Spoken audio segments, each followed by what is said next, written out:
Who is he? I keep reading Holocaust denier, white supremacist, Holocaust denier, white supremacist. I want to know more than that. So reading Holocaust denier, white supremacist, Holocaust denier, white supremacist. I want to know more than that. So a rudimentary search, Google search, turns up the following. First of all, the ADL's got a whole rap sheet for him. I guess it'll need to be updated, but from July of 2021, here's what they say. Nicholas Fuentes is a white supremacist leader and organizer and podcaster who seeks to forge a white nationalist alternative to the mainstream GOP.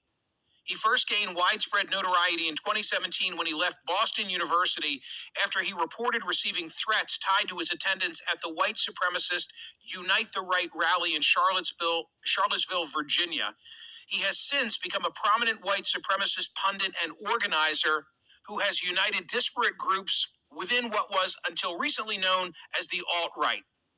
Who is he? I keep reading this white supremacy. This is why Democrats can go vote for a Republican. All that mess about they don't like Republicans, please. White Democrats will go vote for a Republican in a minute if they felt their Republican was better at maintaining white supremacy. That's why I don't get caught up in that Democrat-Republican talk. Don't ever get caught up in that. Just like you don't get caught up in no religion talk when it comes to them either. If you get caught up in party talk and religion talk, they got you. They got you. You like a hamster on a wheel. You're going to be just spinning. You're not going nowhere with it. Oh, they love you to talk about religion and political party.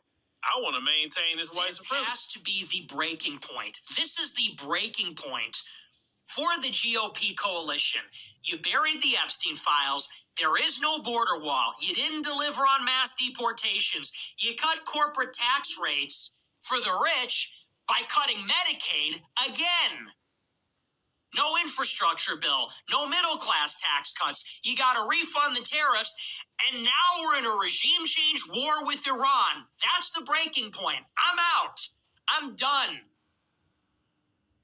I am off the Trump train. I am not voting in 26.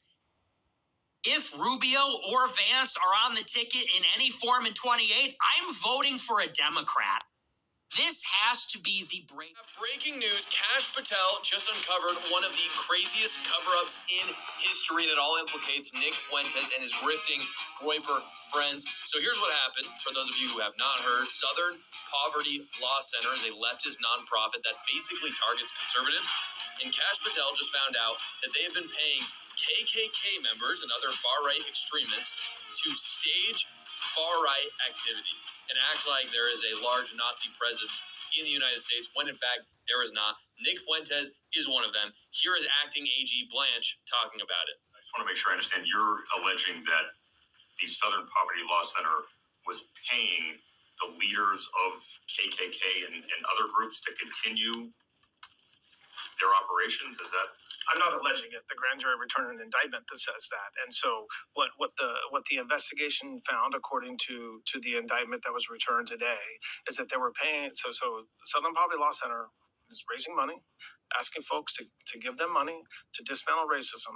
And over a very long period of time, they were using some of the money they raised from donors to pay to, they call them field, basically to informants,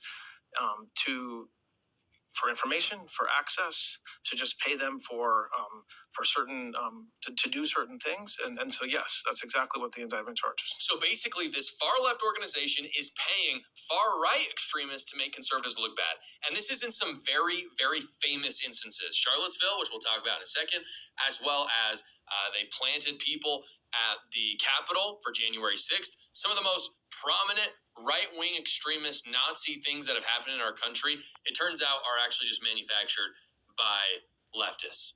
Basically, the only racism in this country is manufactured. Why is Nick Fuentes complicit? He is one of the leaders of this group, obviously. And so he is one of the recipients of the money. More than $3 million has been given. We have this page from the court documents. It says F-37 was a member of the online leadership chat group that planned the 2017 Unite the Right event in Charlottesville, Virginia, and attended the event at the direction of the SPLC. F-37 made racist postings under the supervision of the SPLC and helped coordinate transportation of the event for several attendees. Between 2015 and 2023, the SPLC secretly paid F-37 more than $270,000.